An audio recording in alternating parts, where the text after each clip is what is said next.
নমস্কার, আমার বাংলা নিয়ে আমি অয়ন। একেবারে ৭টার আমার বাংলায় শুরু করব।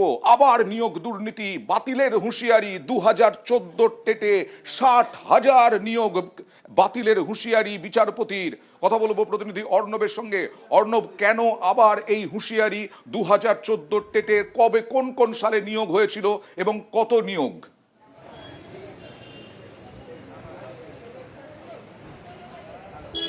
দেখো, এই হুঁশিয়ারিটা অত্যন্ত অনিশ্চয়তার মধ্যে ঠেলে দিতে পারে প্রায় 59,500 জন প্রাথমিক শিক্ষককে।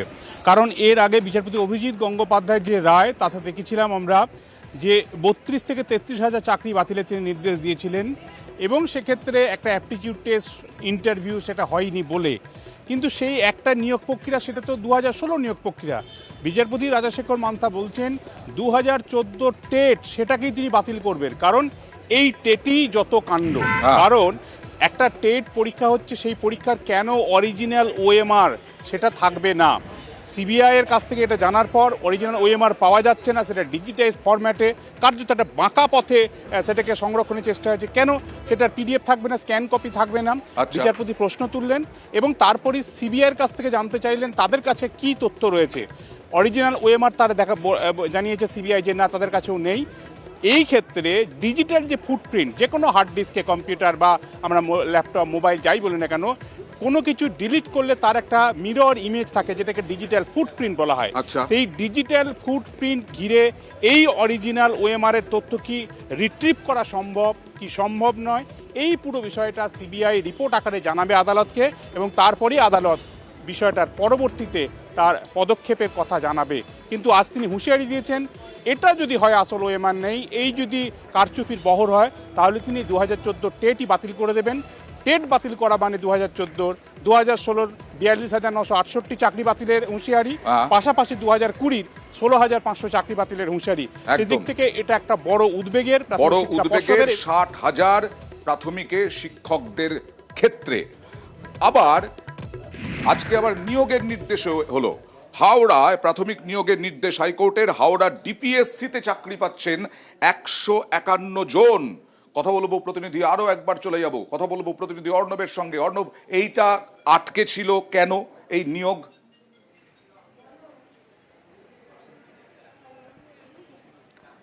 দেখো, 151 জন আপাতত শূন্য পদ রয়েছে, তাই তাদের নিয়োগ দেওয়া যাবে, এমনটা হাওড়া প্রাথমিক শিক্ষা সংসদে তবে বলা হয়েছে। কিন্তু যদিও চাকরি 31শে মার্চ 2024 পর্যন্ত এই 2009-এর হাওড়া নিয়োগ প্রক্রিয়ায় প্রায় 400 জনের চাকরি হওয়ার কথা। সমস্ত বঞ্চিত মামলাকারীকেই চাকরি দেওয়ার নির্দেশ দিয়েছেন 3 মাসের মধ্যে বিচারপতি রাজাশেখর মান্থা। যে প্রশ্নটা তুমি শুরুতেই করলে তার উত্তরে বলি, 2009 সালে তৎকালীন মুখ্যমন্ত্রী বুদ্ধদেব ভট্টাচার্য বাম জামানার সর্বশেষ জেলাভিত্তিক প্রাথমিক শিক্ষক নিয়োগের প্রক্রিয়া ডিপিএসসি কন্ডাক্ট করত, এবং এই ডিপিএসসি কন্ডাক্ট করা যে নিয়োগ প্রক্রিয়া হাওড়া, সেখানে নানা রকম গোলযোগ দেখা দেয়, অনিয়মের কথা সামনে আসে। তৃণমূল সরকার আসার পর সেই প্যানেল বাতিল হয়, সেটা নিয়ে একাধিক মামলা মকদ্দমা হয়, নতুন করে প্যানেল প্রকাশ হয়, সুপ্রিম কোর্ট পর্যন্ত মামলা যায়, প্রচুর মামলা। সে বলতে গেলে আজকে হয়তো আমাদের সারা রাতে লাইভ করে শেষ করতে পারবো না। সেই জায়গাতে এই ক্ষেত্রে এই যে 400 জন প্রায় মামলাকারী, তারা যে সাবমিশন রেখেছিলেন, সেখানে দেখা যাচ্ছে নতুন যে প্যানেল বেরিয়েছে সেখানেও যে অনিয়ম রয়েছে তা এই মামলাকারীরা দেখিয়েছেন, অর্থাৎ তারা বঞ্চিত হয়েছেন, এটা প্রাথমিকভাবে আদালত মনে করছে। তাই এই 400 জনকে চাকরি দেওয়ার নির্দেশ বিচারপতি রাজাশেখর মান্থা দিয়েছেন। সেদিক থেকে বাম আমলের শেষ প্রাথমিক শিক্ষক নিয়োগ প্রক্রিয়া, যেটা জেলাভিত্তিক হয়েছিল, 15 বছর পর বিচারপতি রাজাশেখর মান্থার রায় সেটার জটিলতা কাটলো বলেই আদালতের আইনজীবীদের অধিকাংশ মনে করছেন। 3 মাসের মধ্যে চাকরি দেওয়ার নির্দেশ, এবং শূন্য পদ তৈরি হলে বাকি 250 জনকেও নিয়োগ করা হবে, এটা জানিয়েছেন বিচারপতি রাজাশেখর মান্থা। ফিরদৌস শামীম আইনজীবী, তিনি কি বলছেন দেখি। মহামান্য বিচারপতি রাজাশেখর মান্থা তিনি নির্দেশ দিয়েছেন 31 মার্চ 2024 পর্যন্ত যত রিট পিটিশন দাখিল ছিল সেই রিট পিটিশনারদের চাকরি দেওয়ার নির্দেশ দিয়েছেন। শুধুমাত্র তিনি একটি রাইডার দিয়েছেন যে তারা পূর্ববর্তী যে বেনিফিট, কোনো ন্যাশনাল বেনিফিট বা মাইনে পাবেন না, কিন্তু পরবর্তী যে বেনিফিট সেটা পাবেন। আজকে হাওড়া ডিপিএসসির পক্ষ থেকে যিনি আইনজীবী ছিলেন তিনি জানিয়েছেন যে 151টি পদে অলরেডি ভ্যাকেন্ট আছে, সেই পদে ইমিডিয়েটলি তারা অ্যাপয়েন্টমেন্ট দিতে পারবেন। বাকি পদগুলো যখন আসবে টাইম টু টাইম সেই অনুযায়ী তারা অ্যাপয়েন্টমেন্ট দিতে পারবেন। মহামান্য বিচারপতি এই নির্দেশও দিয়েছেন আগামী 3 মাসের মধ্যে এই নিয়োগ প্রক্রিয়া সম্পন্ন করতে। এবার পাহাড়ে নিয়োগ দুর্নীতিতে সিবিআই। 2017 সাল থেকে হিসেবহীন শিক্ষক নিয়োগ হয়েছে নাকি। কথা বলবো প্রতিনিধি অর্ণবের সঙ্গে। অর্ণব, পাহাড়ে কতজন নিয়োগ হয়েছে, 2017 সাল থেকে কিভাবে নিয়োগ হয়েছে, প্রশ্ন কেন উঠছে এবং সিবিআই কে দিতে হলো কেন?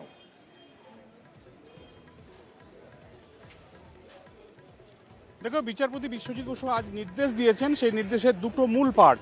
2017 থেকে হিসেবহীন আদালতের সামনে অভিযোগ 1053 জন চাকরি পেয়েছেন, তারা না দিয়েছেন পরীক্ষা, না বসেছেন কোনো নিয়োগ প্রক্রিয়ায়, এবং কার্যত পিক অ্যান্ড চুজ এই ফর্মুলা তাদের চাকরি দেওয়া হয়েছে। এক্ষেত্রে আদতে পরিসংখ্যান কত 2017 সালের পর থেকে পাহাড়ে মূলত জিটিএ এলাকার মধ্যে প্রাথমিক, মাধ্যমিক, উচ্চ মাধ্যমিক স্তরে কত শিক্ষক নিয়োগ হয়েছেন তার হিসেব চাওয়া হয়েছে, রিপোর্ট চাওয়া হয়েছে জিটিএর কাছ থেকে। সেই নির্দেশ বিচারপতি বসু দিয়েছেন। আচ্ছা, দ্বিতীয় যে নির্দেশটা সেটা অত্যন্ত গুরুত্বপূর্ণ। আদালতের কাছেও একটা ছদ্মনামে চিঠি সামনে আসে এবং সেই চিঠিতে বিনয় তামাং তিনি তালিকা পাঠাতেন তৎকালীন শিক্ষামন্ত্রী পার্থ চট্টোপাধ্যায়ের দপ্তরে, এবং তারপরে নাকি সেটা চাকরি হয়ে যেত কোনো রকম পরীক্ষা ছাড়াই। পরীক্ষা ছাড়াই কিভাবে একটা চাকরি হয়, সরকারি চাকরি হয় জিটি এলাকার মধ্যে, এই প্রশ্ন তোলা হয়েছে সেখানে। এবং সেখানে খুব উল্লেখযোগ্যভাবে দুটো সিগনিফিকেন্ট বিষয়। তৃণমূল ছাত্র পরিষদের দুজন নেতার যেমন নাম রয়েছে, একই সঙ্গে ওই চিঠিতে বিজেপির এক প্রভাবশালী নেতারও ভূমিকা রয়েছে, এমনটাও কিন্তু লেখা রয়েছে। এখন এই ছদ্মনামে লেখা চিঠি যেটা আদালতে জমা পড়েছে বিধাননগর পুলিশের কাছে, এই ছদ্মনামে চিঠির আড়ালের সত্য আদৌ কিছু রয়েছে তার ফ্যাক্ট ফাইন্ড করার জন্যই প্রাথমিক অনুসন্ধান করে রিপোর্ট দেওয়ার নির্দেশ দিয়েছেন বিচারপতি বিশ্বজিৎ বসু। 2 সপ্তাহের মধ্যে সেই রিপোর্ট আসার পর পুরোপুরিভাবে সিবিআইকে তদন্তভার তুলে দেবেন কিনা বিচারপতি বিশ্বজিৎ বসু তা নির্দিষ্ট করে দেবেন। আপাতত অনুসন্ধান, এই ছদ্মনামে বিস্ফোরক চিঠির অনুসন্ধান করবে সিবিআই। আপাতত সিবিআই অনুসন্ধান করবে। আইনজীবী শামীম আহমেদ কি বললেন দেখুন। কমিশনার স্কুল এডুকেশন তারা একটা রিপোর্ট করেছে থানাকে, থানা তারপরেও কোনো পদক্ষেপ নেয়নি। বাসু বিধাননগর উত্তর থানার ওসিকে যে প্রশ্নটা করেছেন যে যেহেতু শাসক দলের নেতাদের নাম আছে তাই কি আপনি করেননি, কেন এই শোকজ এই রিপোর্ট পাওয়ার পরেও আপনি এফআইআর রেজিস্টার করলেন না, তাকে শোকজ করছেন। এই যে দুর্নীতি, এই দুর্নীতির নিয়োগে সিবিআইকে নির্দেশ দিয়েছে যে একটা এনকোয়ারি করতে হবে এবং এই এনকোয়ারি করে 15 দিন পরে হাইকোর্টে তারা রিপোর্ট দাখিল করবে। চলে যাব সন্দেশখালীতে, আবার সন্দেশখালী খবরে, কারণ সন্দেশখালীতে পুলিশ ক্যাম্পে হামলা এবং সেখানে একজন কনস্টেবল তিনি গুরুতর আহত হলেন, মাথায় আঘাত পেলেন। স্থানীয় বাসিন্দারা তারা কি বলছেন একবার দেখাবো। ঘটনা আমি কিছু বলতে পারি না, এই ঘটনা ঘটেছে রাত্রে ক্যাম্পের ভিতরে, কি ঘটেছে আমরা বলতে পারবো না। তবে সকালে যেটা শুনলাম যে ক্যাম্পে আমাদের সন্দীপবাবু এখানে আমাদের এখানে বসে বা চলাফেরা করে, আমাদের সঙ্গে পরিচিতও আছে। তো শুনলাম যে সন্দীপবাবু এরকম নাকি রাত্রিতে বিস্কুট এসে অ্যাটাক করেছে এবং তাকে মাথা ফাটিয়ে দেওয়া হয়েছে, রক্ত বেরিয়ে সব রক্ত হয়েছে এবং তাকে হাসপাতালে নিয়ে যাওয়া হয়েছে। এই পর্যন্ত শোনার পরে তারপর আস্তে আস্তে অনেক লোক এখানে জমে গেল, জমার পরে আস্তে আস্তে ঘটনা সব জানা গেল যে এরকম সন্দীপবাবুকে অ্যাটাক করে রাত্রি মারা হয়েছে। 3 জনকে আটক করা হয়েছে, তার মধ্যে একজন তৃণমূলের বুথ সভাপতি আছেন বলে জানা যাচ্ছে। আর তেহট্টের বাসিন্দা সন্দীপ সাহা, যিনি আহত পুলিশ কর্মী, তাকে কলকাতায় বেসরকারি হাসপাতালে ভর্তি করা হয়েছে। তার মাথায় রক্ত জমেছে এবং অপারেশনের পর অপারেশন হচ্ছে, এখনো তিনি অপারেশন থিয়েটারেই তিনি আছেন। তার স্ত্রী কি বলছেন দেখুন। সকালে যখন গেছিলাম তখন কথা বলছিল, জ্ঞান ছিল তখন, আর তারপরে তার ঢুকতে দেয়নি। শুয়েছিল রাত্রিবেলায়, বেডে শুয়েছিল, পেছন থেকে মানে কেউ গিয়ে রড দিয়ে মেরেছে, এটাই জানি আমরা। আর এর থেকে বেশি কিছু আর তো কিছু জানি। ও সুস্থ হোক, ওর সাথে কথা বলি ঠিকভাবে, তারপরে যা সিদ্ধান্ত নেওয়ার নেবে। ও আগে একটু সুস্থ হোক। আর এই হামলার পেছনে কারণ কি এখনো পুলিশ স্পষ্ট করে বলতে পারছে না, কিন্তু এদিকে রাজনৈতিক তরজা শুরু হয়ে গেছে তৃণমূল, বিজেপি, সিপিআইএম এর। ওই অঞ্চলে দীর্ঘদিন তৃণমূলের বিরাট টাকাদাবি, দীর্ঘকাল ধরে আমাদের কোনো সাংগঠনিক অ্যাক্টিভিটিস আমরা করতে পারতাম না। ওরা অন্যায়ভাবে বিজেপির লোকেদের মারধর করতে, তাদের পুলিশ সহযোগিতা করত। আজকে পুলিশ মার খেয়েছে, পুলিশ বুঝুক অন্যায়কে সাপোর্ট দিলে একদিন সেই অন্যায়ের আর ফল প্রতিফল নিজের ঘরেই আসতে পারে। এটা তারা বুঝুক, বোঝা উচিত, উচিত শিক্ষা বললো বলে আমি। পুলিশের উপর যে আক্রমণ হয়েছে, উচ্চপদস্থ অফিসাররা সেখানে গিয়ে তদন্ত শুরু করেছে। তবে তৃণমূল কংগ্রেস এই সমস্ত ঘটনা সমর্থন করে না। তৃণমূল কংগ্রেস এই ঘটনার জন্য কোনোভাবেই যারা দুষ্কৃতী তাদের পাশে থাকবে না। আগামী দিনে এই দুষ্কৃতীরা শাস্তি পাবে, এটুকু আমরা কথা দিতে পারি। তবে আমার মনে হয় এটা পরিকল্পিত হামলা, এর পিছনে পুলিশ তদন্ত করছে। খুলনার শীতুলিয়াতে পুলিশের উপর আক্রমণ হয়েছে এবং যারা গ্রেপ্তার হয়েছে তারা সকলেই তৃণমূল আশ্রিত গুন্ডা। এরা সকলেই ওই এলাকার খুব নামকরা নেতা সত্যজ্যোতি সান্যালের ছত্রছায়ায় থাকে। এরা এই সমস্ত এলাকায় আবার নতুন করে সন্ত্রাস করে মানুষকে আবার ভয় দেখাতে চাইছে, মানুষ যাতে ভোট দিতে না পারে। যত দিন যাচ্ছে বামপন্থীদের পক্ষে মানুষের যখন ঢল নামছে, তখন আবার একটা সন্ত্রাস তৈরি করে খুলনার মানুষকে আবার পড়কানোর চেষ্টা করছে। আর আগেই বললাম তেহট্টের বাসিন্দা সন্দীপ সাহা, তার বাড়িতেও আতঙ্ক ছড়িয়ে পড়েছে। 12 বছর আগে কনস্টেবল পদে যোগ দিয়েছিলেন, 5 বছর আগে বিয়ে করেছিলেন সন্দীপ সাহা। সেই আতঙ্কিত পরিবার, কারণ সন্দীপ সাহার ওপর এরকম আক্রমণ, সন্দীপ সাহা এইভাবে আহত। তেহট্টের বেতায়ের বাসিন্দা, শিশুপুত্রের বয়স 2.5 বছর, স্ত্রী পুত্র তার কাছেই থাকতেন। দোলে বাড়ি গিয়েছিলেন, সেই থেকে স্ত্রী পুত্র বাড়িতেই ছিলেন। খবর পেয়ে কলকাতায় এসেছেন তার স্ত্রী, দেখলেন তাদের বক্তব্য। মা এবং সন্দীপের বোন কি বলছেন দেখুন। সকালবেলায় উঠে খবর পেলাম যে রাত্রে ওখানে মিটিং হয়েছে, নাকি মিটিংয়ে নাকি গন্ডগোল হয়েছে। ওর সঙ্গে যে একটা পবিত্র বলে ছেলে, সেই ছেলেটার সঙ্গে নাকি মানে কথা কাটাকাটি হচ্ছিল। বাবু নাকি গিয়ে থামিয়েছে। তারপর বাবু বাড়িতে চলে ক্যাম্পে এসছে, ক্যাম্পে এসে সেই ছেলেটাও শুয়েছে। আর আমার ছেলে সন্দীপ, সে দরজা খুলেই মানে ঘুমিয়ে পড়েছে। আর রাত 1:30টার সময় এসে নাকি হামলা করেছে, দিয়ে ওকে মাথায় রড দিয়ে মেরেছে। ছেলের সঙ্গে কোনো আমার কথা হয়নি। ছেলে, আমার জামাই বললো যে এখন আপাতত আছে, তবে অস্ত্রোপচার হবে, আইসিইউতে আছে। প্রথমে ওখানে পুলিশে বলেছে যে বাথরুমে পড়ে গিয়ে লেগেছে, সেইটাই শুনলাম আমরা, সেইভাবেই শুনেছি যে ওকে এইভাবে মারা ধরা তো আমরা শুনিনি। তারপরে খবরে শুনছি এরকম ওকে এইভাবে মারা হয়েছে, এটাই শুনলাম ওদের মুখে যে পিছনে রড দিয়ে আঘাত করা হয়েছে। এবার চলে যাব অন্য খবরে। ভূপতিনগরের আঁচ এবার দিল্লিতেও। কালকে ধর্নায় বসেছিলেন নির্বাচন কমিশনের সামনে তৃণমূলের প্রতিনিধি দল, তারপরে টেনে হিঁচড়ে তাদেরকে তুলে দেওয়া হয়। আজকে মন্দির মার্গ থানাতেও তারা একেবারে ধর্নায় বসে যান, বিকেল 4:30 নাগাদ ধর্না তোলেন। আর এই নিয়েই কেন্দ্রীয় এজেন্সির ওপরে চাপ, কেন্দ্রের ওপরে চাপ বাড়াচ্ছে তৃণমূল, এই প্রশ্ন উঠছে। বিক্ষোভ দেখাতে গিয়ে আটক, তারপর রাতভর থানায় ধর্না। এজেন্সি ইস্যুকে হাতিয়ার করে দিল্লির ময়দানে তৃণমূল। এ নিয়ে তৃণমূলের পাশে দাঁড়িয়েছে আম আদমি পার্টি। দলের মুখপাত্র সঞ্জয় সিং এক্সে লেখেন, নির্বাচন কমিশনের কাছে বিচার চাইতে গেলে জেলে যেতে হবে। তৃণমূলের এই লড়াইয়ে আম আদমি পার্টি পাশে আছে। গত মাসে আপ প্রধান তথা দিল্লির মুখ্যমন্ত্রী অরবিন্দ কেজরিওয়ালকে গ্রেফতার করে ইডি। এর প্রতিবাদে বিরোধী জোট ইন্ডিয়া এককাট্টা। এরপর এনআইএ অফিসারের সঙ্গে বিজেপি নেতার আঁতাতের অভিযোগ তুলে কমিশনে তৃণমূলের প্রতিনিধি দল। তারপর আটক ও ধর্না।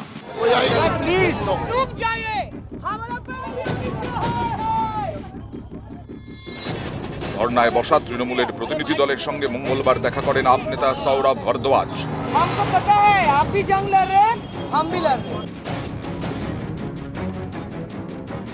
ভোটের মুখে কোমর বেঁধে ময়দানে কেন্দ্রীয় এজেন্সি। পূর্ব মেদিনীপুরে এনআইএর হাতে গ্রেপ্তার তৃণমূলের 2 নেতা।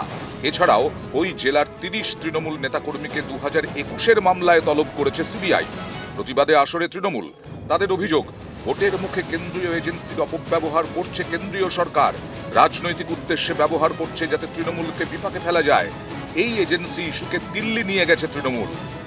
সোমবার জাতীয় নির্বাচন কমিশনের অফিসে গিয়ে নালিশ জানায় তৃণমূলের প্রতিনিধি দল। তারপর কমিশনের অফিসের সামনে বিক্ষোভ শুরু করে তৃণমূল। ঘাসফুলের নেতাদের আটক করে মন্দির মার্গ থানার পুলিশ। টেনে হিঁচড়ে নিয়ে যাওয়া হয় থানায়। সোমবার বিকেল থেকেই মন্দির মার্গ থানায় ধর্নায় বসে পড়ে তৃণমূল। রাত ভর চলে ধর্না। তারপর এদিন সকালে থেকে টানা।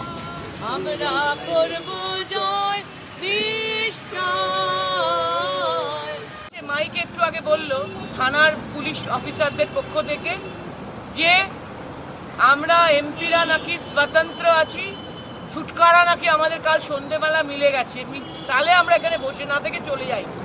অথচ আমরা ওই অবধি গিয়ে দেখলাম গেটটা টাইট করে আটকা।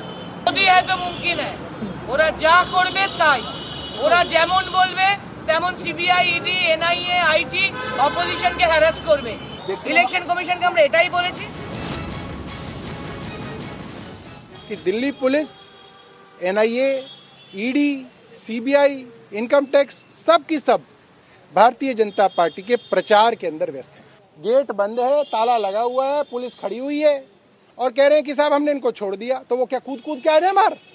और इनको लाया कौन यहाँ पे? यही लेके आए ये नाटक नहीं चलेगा। सब लोगों को हिंदुस्तान में समझ में आ रहा है केंद्र सरकार क्या करना चाह रही है।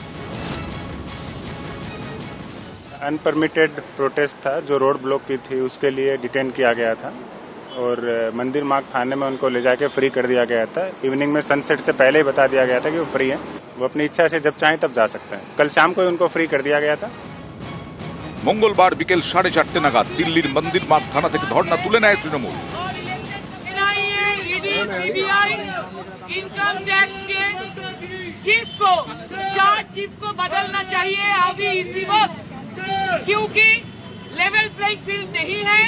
इसीलिए हम चाहते हैं कि इलेक्शन कमीशन निरपेक्ष भूमिका ले। নিউজ 18 বাংলা। রাজভবনে গিয়েছিলেন অভিষেক বন্দ্যোপাধ্যায় তৃণমূলের প্রতিনিধি দলকে নিয়ে রাজ্যপালের কাছে নালিশ জানালেন এজেন্সির বিরুদ্ধে, নির্বাচন কমিশনের বিরুদ্ধে। আর আজকে আবার চিঠি দিলেন অভিষেক বন্দ্যোপাধ্যায় এবং কমিশনের বিরুদ্ধে নালিশ জানিয়ে আজকে আবার চিঠি অভিষেক বন্দ্যোপাধ্যায়। আর ভোটের মুখে এনআইএ বিজেপি আঁতাতের অভিযোগ, এবার এনআইএ ডিরেক্টরের অপসারণ দাবি অভিষেক বন্দ্যোপাধ্যায়ের। এনআইএ এসপিকে ডেকে পাঠালে হবে না, লোক দেখানি তার বিরুদ্ধে একটা শোকজ জারি করব বা তাকে ডেকে একবার ধমকাবো বা চমকাবো। ওয়েস্ট বেঙ্গল ডিজির বিরুদ্ধে যখন আপনি অভিযোগ করেছেন তখন তো খালি একটা এসপিকে চেঞ্জ করে বসে যাননি, আপনি চেঞ্জ করেছেন যখন ডিজিকে চেঞ্জ করেছেন, তাও 48 ঘন্টায় 2 বার। তাহলে এখানে এনআইএর ডিরেক্টর কেন চেঞ্জ হবে না? এনআইএর ডিরেক্টরের দায়িত্ব তো এখন স্বরাষ্ট্র মন্ত্রকের নয়, স্বরাষ্ট্র মন্ত্রকও এখন নির্বাচন কমিশনের অধীনে। দায়িত্ব নির্বাচন কমিশন এই দায় এড়িয়ে যেতে পারে না। এবার ভূপতিনগর থানায় তলব এনআইএ অফিসারকে, এমনকি 3 গ্রামবাসীকেও তলব। সেদিন অর্থাৎ শনিবার যা ঘটনা ঘটেছিল, এনআইএর ওপর হামলার অভিযোগ, সেই হামলার অভিযোগে এফআইআর দায়ের করেছে এনআইএ। অন্যদিকে গ্রামবাসীরাও এফআইআর দায়ের করেছে।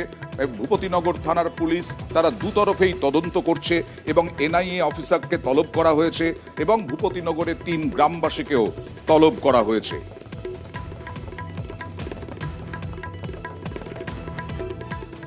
আর প্রতিদিন দিলীপ ঘোষকে তো না দেখালেই নয়। বর্ধমান দুর্গাপুরের প্রার্থীর নয়া জমি, নয়া আসন, কিন্তু তিনি থেমে নেই। মর্নিং ওয়াকে যাচ্ছেন লাঠি হাতে মর্নিং ওয়াকে কেন? একেবারে বললেন যে সামনে আইন শৃঙ্খলা যদি সেরকম ভাবে গন্ডগোল হয় তাহলে এই লাঠি দিয়েই তিনি নিজের হাতে আইন তুলে নেবেন, এমনটাও বললেন দিলীপ ঘোষ। বন্ধু বললেন যে আপনার রাস্তায় বেরোলে অনেক অবাঞ্ছিত লোক সামনে চলে আসছে, তো একটা স্টিক হাতে রাখুন। অভিজ্ঞতা অনেক জায়গায় হয়েছে, কিন্তু আমি খালি হাতেই ঘুরি, তো ওনার ইচ্ছা যে আমি স্টিকটা যেন নিয়ে ঘুরি, তো এটা দেখি ওখানে একটা কাজ হয়। এটা তো শাসক দল বলবে যে আইন নিজের হাতে তুলে নিয়েছে দিলীপ ঘোষ। আইনকে আমরা মানি, আইনকে হাতে তুলে নিই না। যারা আইনকে হাতে তুলে নিচ্ছে তাদের জন্য ডান্ডা আছে। বাহিনী থাকতেও, মানে কেন্দ্রীয় বাহিনী থাকে ও দিলীপ ঘোষের সঙ্গে, বাহিনী থাকতেও কেন লাঠি হাতে দিলীপ ঘোষ? প্রশ্ন তুলে ভীতু বলে খোঁচা কুণাল ঘোষের। কেন্দ্রীয় বাহিনী তো চারপাশে রয়েছে দিলীপ বাবু, তারপরেও নিরাপত্তাহীনতা, এত ভীতু হাতে গরু তাড়ানোর স্টিক নিয়ে ঘুরছেন দিলীপ ঘোষ, ভীতু। ওদিকে কেন্দ্রীয় বাহিনীর মোড়ক, তাদের হাতে বন্দুক, কেন্দ্রীয় বাহিনীর মোড়ক, তাদের হাতে বন্দুক আর হাতে একটা ছড়ি, ভীতু। এবার চলে যাব বাঁকুড়ায়। বাঁকুড়ার পদ্মপ্রার্থী সুভাষ সরকার, তিনি প্রচারে বেরিয়েছেন, প্রচারে রোজই বেরোন। আজকে শুনলেন আগে জল পরে ভোট, বড়কুড়িয়া গ্রাম, সেখানে মহিলারা তাকে ক্ষোভ দেখালেন, ক্ষোভের মুখে পড়লেন, কারণ সেখানে তিনি শুনলেন যে দীর্ঘ 1 বছর ধরে সেই গ্রামে জল নেই, শুকনো কল, জল নেই। আর সেই জলের অভাবের কথা তুলে ধরলেন, কারণ ওখানে বাঁকুড়াতে বিজেপি বিধায়ক এবং বিজেপি সাংসদ, তাই তাদের কাছে প্রশ্ন।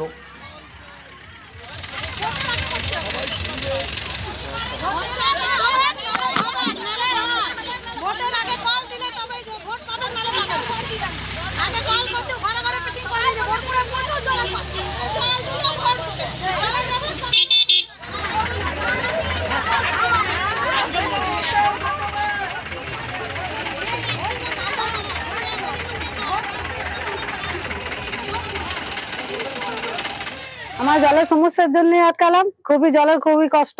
বাড়িতে কল থাকলে কি হবে, জল নেই তো। উনি বললেন ভোটের পরে সব জল ছেড়ে দেবো, ভোট হয়ে যাবে সে এমনি ঠিক ঘর ঢুকে যাবে, পাশে গেলেও তার সাহায্য পাওয়া যাবে না। উনি তো বললেন জলের ব্যবস্থা করবো, কিন্তু জল তো আমরা অনেকদিন ধরে পাচ্ছি না দাদা। জল না হলে আমরা রান্না করবো কি করে, খাবার দাবার কি করে করবো? সবাই তো এক কথাই বলছে যে জল আসবে, জলটা আমাদের আসবে একটা কবে। আর এই নিয়ে রাজনৈতিক তরজা অব্যাহত। সুভাষ সরকার রাজ্য সরকারের উপর দায় চাপাচ্ছেন, আর তার প্রতিদ্বন্দ্বী প্রার্থী অরূপ চক্রবর্তী তিনি বলছেন কাজের কোনো ইচ্ছে নেই, বয়স হয়ে গেছে সুভাষ সরকারের। সমস্ত টাকা পাঠিয়ে দিয়েছে, অথচ এই যে গ্রামটা ঘুরে এলাম সেখানে পাইপলাইন পাতা হয়েছে, কিন্তু জল আসার নাম নেই। এটা তো রাজ্য সরকার, যার এটাকে ইমপ্লিমেন্ট করার দায়িত্ব, সে এত গন্ডগোল করছে যার ফলে মানুষের এই ভোগান্তি। আমি এমএলএ হব, আমি এমপি হব, আমি কাজ করব না আর লোক জল পাবে না বলবে না, এগুলো দেখা হচ্ছে। 5 বছর পর একবার গেলে তো হবেই, অনেক বয়স হয়ে গেছে না, কাজ করার মানসিকতা নেই ওনার। এবার চলে যাব সিংহাসনের মহাসংগ্রামের মধ্যেই বরানগরের উপনির্বাচনের, সেখানে বিজেপি প্রার্থী সজল ঘোষ তিনি আজকে প্রচারে বেরিয়ে এক তৃণমূল কর্মীর সঙ্গে তর্কে জড়ালেন। একটু অ্যাম্বিয়েন্সটা দেখাবো। চলুন আপনাকে নিয়ে ঘুরি, দিদি আমি আপনার সাথে ঝগড়া করতে আসিনি। আমি বলছি আপনারা জল পান না জল কিনে খেতে হয়? আপনারা জল পান?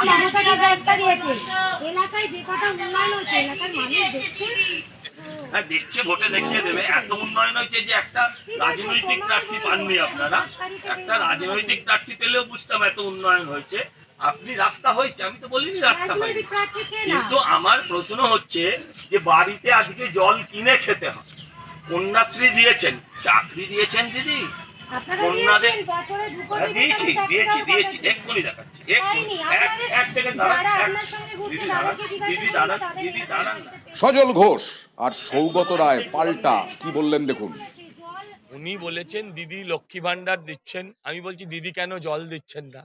উনি বলেছেন 68টা প্রকল্প আছে, যা শেখায় আর কি। আমি বলেছি 68টার মধ্যে যদি 38টার নাম তুমি বলে দিতে পারো দিদি ভাই, তাহলে আমাকে ভোট দিতে হবে না, এটা আমি প্রচার করবো। 38টা কেন 8টাও বলতে পারিনি। প্রশ্ন করেছেন, উত্তর দিয়েছি।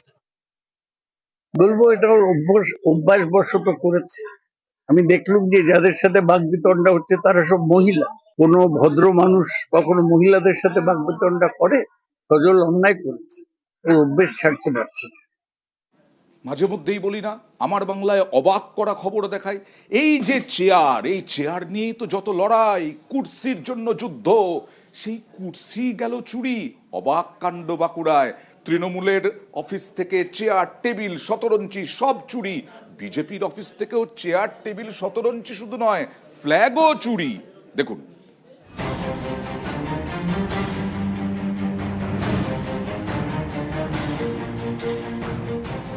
সামনেই লোকসভা ভোট, কুর্সি দখলের লড়াই, এরই মধ্যে কুর্সি চুরি, সেটাও আবার তৃণমূল এবং বিজেপির অফিস থেকে। বাঁকুড়া শহরে এই দুই দলের অফিস থেকেই চেয়ার টেবিল চুরি, রিকশায় চাপিয়ে চম্পট দিল চোর। বাঁকুড়ার রামপুরে তৃণমূলের অফিস, এই পার্টি অফিস থেকেই চুরি হয়েছে চেয়ার টেবিল। 150 মিটার দূরে রথতলায় বিজেপির অফিস, এই পার্টি অফিস থেকেও চুরি চেয়ার টেবিল। চাঞ্চল্যকর বিষয় হচ্ছে দুই দলের অফিসে চুরি হয়েছে নাকি একই সময়, সোমবার বেলা 12টায়। ওই দিন বাঁকুড়ার রায়পুরে তৃণমূল নেত্রী মমতা বন্দ্যোপাধ্যায়ের সভা ছিল, এই সভা নিয়ে ব্যস্ত ছিলেন তৃণমূলের কর্মীরা, সেই সময়ই চুরি। আমার কাছে গোটা 6 চেয়ার আর 5টা টেবিল আর একটি মোবাইল। আমি থানাতে অভিযোগ জানিয়েছি, এবং ভলেন্টিয়ারের ড্রেস পরে ছিল চোরটি। আমরা বুঝতে পারছি না কি ব্যাপার, এটা কোনো চক্রান্ত কিনা সেটাও বুঝতে পারছি। বিজেপির বক্তব্য, সোমবার দুপুরে কর্মীরা খেতে গিয়েছিলেন, সেই সময় চেয়ার টেবিল নিয়ে চম্পট দেয় চোর। চেয়ার টেবিল নিয়ে যাওয়ার সময় কয়েকটা পতাকাও নিয়ে যায়, যাতে আশেপাশে সবাই ভাবে দলের কেউ চেয়ার টেবিল নিয়ে যাচ্ছে। বিজেপি অফিসে চেয়ার টেবিল নিয়ে যাওয়ার ছবি ধরা পড়েছে এলাকার এক দোকানের সিসি ক্যামেরায়। আমাদের পার্টি অফিসে কিছু চেয়ার চুরি হয়ে গেছে, টেবিল চুরি হয়ে গেছে, তো কে বা কারা করলো এখনো পর্যন্ত বুঝতে পারিনি। দলীয় কার্যালয় থেকেই চুরি হয়েছে। চুরি কি হয়েছে সেটা বড় বিষয় না, চুরিটা কিভাবে হলো বা চুরিটা কেন হলো সেটা বিষয়। যারা চেয়ারের জন্য লড়ছেন তাদের অফিস থেকেই চেয়ার চুরি, এ নিয়েই বাঁকুড়ায় জোর শোরগোল। পাওয়া গেল সিসিটিভি ফুটেজ। অভিযোগ হয়েছে বাঁকুড়া সদর থানায়। কিন্তু এই চেয়ার চুরি নিয়েই শোরগোল শুরু হয়েছে জেলা শহরে। মানুষজন ঠাট্টা করছেন এই চেয়ার চুরি নিয়েই। বাঁকুড়া থেকে প্রিয়ব্রত গোস্বামী, নিউজ 18 বাংলায়। আপনি আলোচনা করি, আবহাওয়ার পরিবর্তন হয়ে গেল, কি হবে? যারা চুরি করে তাদের কোনো চিন্তা নেই, তারা নদী চুরি করে ফেলছে, যেমন পিয়ালি নদীর চর চুরি হচ্ছে এবং তার সঙ্গে সঙ্গে গাছ কেটে সাফ করে দেওয়া হচ্ছে। চাঞ্চল্যকর অভিযোগ।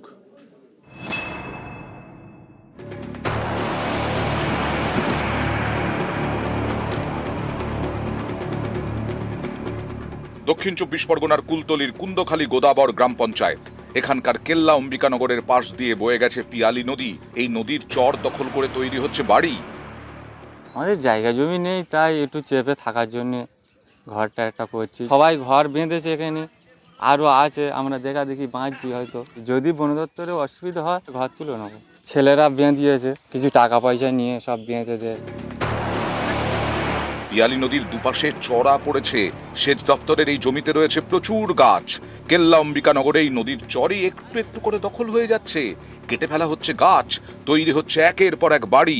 এই এলাকার কাছেই রয়েছে কেল্লা পুলিশ ফাঁড়ি, রয়েছে বন দপ্তর এবং সেচ দপ্তরের অফিসও। অভিযোগ, তা সত্ত্বেও সরকারি জমি দখল করে বাড়ি তৈরি হচ্ছে। আমাদের বাল বাচ্চা, আমরা গরিব মানুষ, আমাদের জায়গা জমি কিছু নেই। আমাদের বাল বাচ্চা নিয়ে থাকবো বলে ঘর বাঁধছি। তোমরা যখন তুলে দেবে আমরা তখন উঠে যাবো। ছেলেরা জোর করে করেছে, আমাদের সব থানাকে জানানো আছে। থানা কোনো ব্যবস্থা নিয়েছে না, সেটা আমাদের অফিসে আছে, সব লিস্ট করা আছে, থানা কোনো ব্যবস্থা নেয় না। বিভিন্ন নদীর চড়া পড়ে আছে ইরিগেশনের জায়গা। সাধারণ গরিব মানুষ তাদের বসবাসের সুবিধার্থে এসে ঘর বাঁধছে। যথাযথ এটাকে কুলতলি থানার আইসির নলেজে দিয়েছি। আইসি আইনত প্রশাসন নেওয়ার ব্যবস্থার জন্য অনুরোধ করেছি, তিনি যথাযথ ব্যবস্থা নিচ্ছেন। কুলতলি থেকে ক্যামেরায় রফিকুল ঢালির সঙ্গে অর্পণ মণ্ডল, নিউজ 18 বাংলা।